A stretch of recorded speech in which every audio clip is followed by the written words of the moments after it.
Hi everyone. Today I would like to talk about another protocol that I'm following now. I have found a Coimbra protocol certified practitioner and I am following that.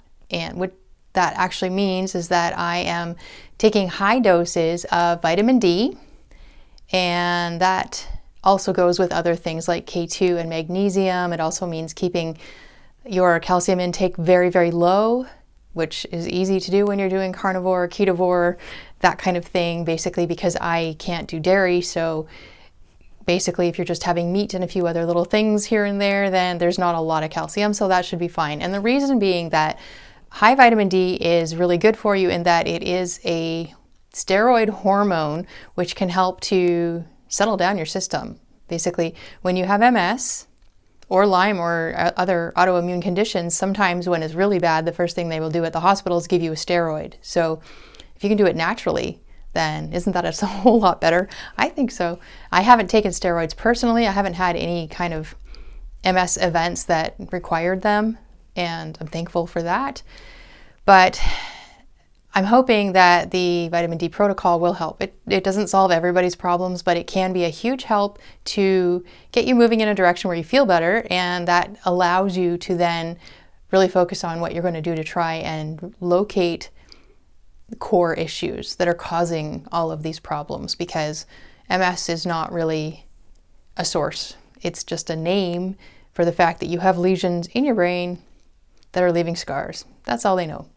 And they don't know why. They don't know how many causes there are. They don't know how many conditions it actually is. And I do believe it's multiple conditions.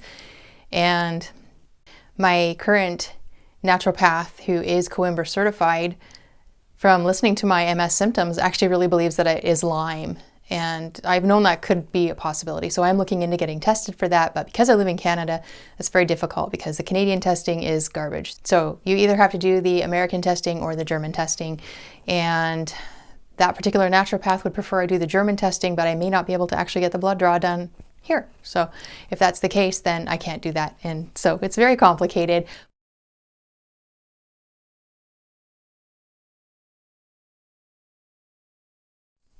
Okay, sorry, I got interrupted there, so we'll start again. I am using Coimbra because I would like to get my system in as good a shape as possible while working with the limbic system retraining at the same time. And I'm hoping both of those together will be a really great step in the right direction. And if I cannot get the Lyme testing done, which is possible, then, or it's just going to be a dead end, not to mention that it is also really expensive. So do I want to blow that much money on that test? Because there's no easy solution for Lyme if it is Lyme. And I think it actually probably could be Lyme. It's very possible. We can get it at any time. I don't remember a specific Lyme tick bite or something like that, but lots of people who have tested positive for Lyme don't remember the tick bite. And so, but you know, as a kid I played outside lots and got bit by all sorts of things, so who knows.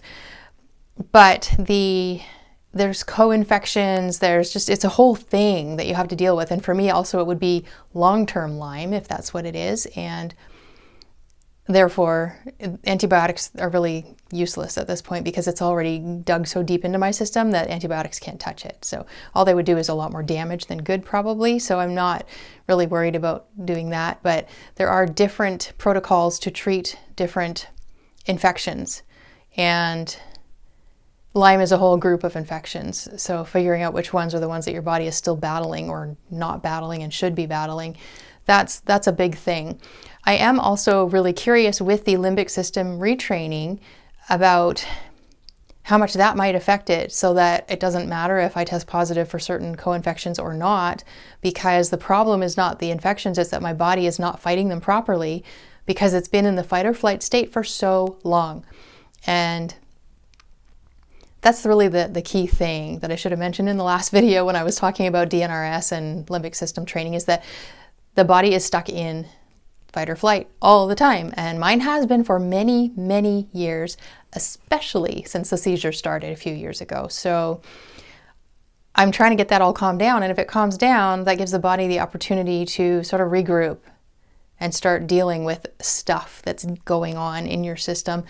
And if that's the case, like there are lots of testimonials of people with Lyme who used the limbic system retraining to get rid of their Lyme symptoms. They're gone completely as long as they just continue to be positive and they've followed the system and they've retrained their brain. And so they are calm and not in that constant fight or flight or freeze state anymore, that the Lyme becomes a non-issue. And that's really the goal anyway, right? So does it matter?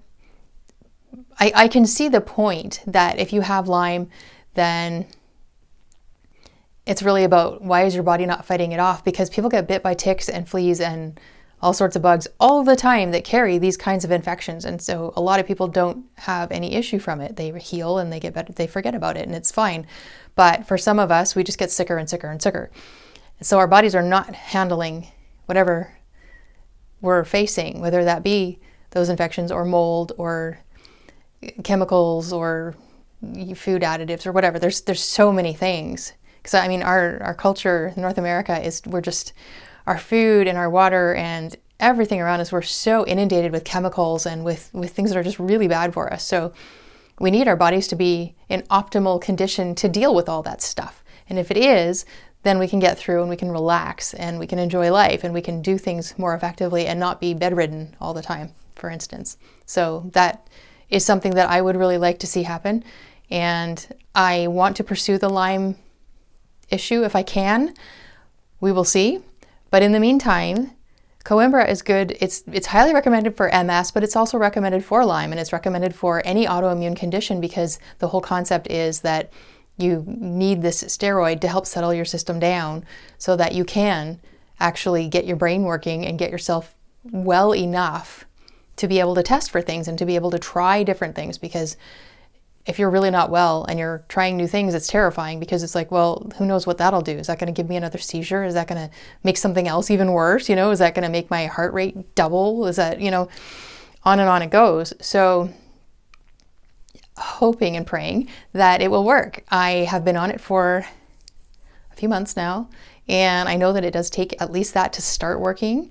And I'm not at full dose yet. I'm only at 60,000 IU of vitamin D, which is still very high, but my practitioner would like to see me up to 80,000 per day. And I'm working there, but I also am moving slowly there. I'm not just jumping in because that kind of intensity on my system, it's just too unstable to handle very quickly, which she does understand. And so she has been okay with me not pushing it too hard and just going slowly. So I'm at a point where I'm just using the drops, and which a pharmacist that the practitioner recommended has explained to me what the best drops would be. And so I was able to get those and just buy them. They're not prescription and they're just in MCT oil, which is great. And then you can do measure by drop, and it's a pretty good dropping system. It's not a whole bunch of different size drops and whatever. It works pretty well. So I'm happy with that and hoping that it will be a part of my recovery. And I do hope that it works, as I've said, with retraining my limbic system at the same time. You get all that together. People might then say, well, which one worked? Well, I don't really care. If it works, it works. I'm happy. If it's good, if it's doing what it's supposed to do, then that's all I need. And I also understand that Coimbra is not probably a long-term thing. It's more of just getting me in better shape and working on other things, and then slowly moving back down to 10,000 IU, which was my standard for a long time, and it worked for me. And that was a good amount to have, and it didn't mess up my blood tests. You do have to check your blood tests because high doses of vitamin D can cause issues for your kidneys or your bones if you're not doing it properly. So don't do it without a practitioner. That's one thing I've learned is very, very important. Don't even try it without a practitioner, which is why I didn't do it much earlier, because I knew I couldn't find one for a long time. So now that everybody does stuff online, I'm able to talk with this one even though I don't live near her. So that really helped. And I think she's really insightful as well, and I really appreciate the work that she's doing. So she's done a few interviews on YouTube, so I'll try to remember to post some of her videos in the comments, and then you can watch them and see what she has to say about the protocol as well, because it is really interesting and she knows her stuff. So thank you for watching, and God bless.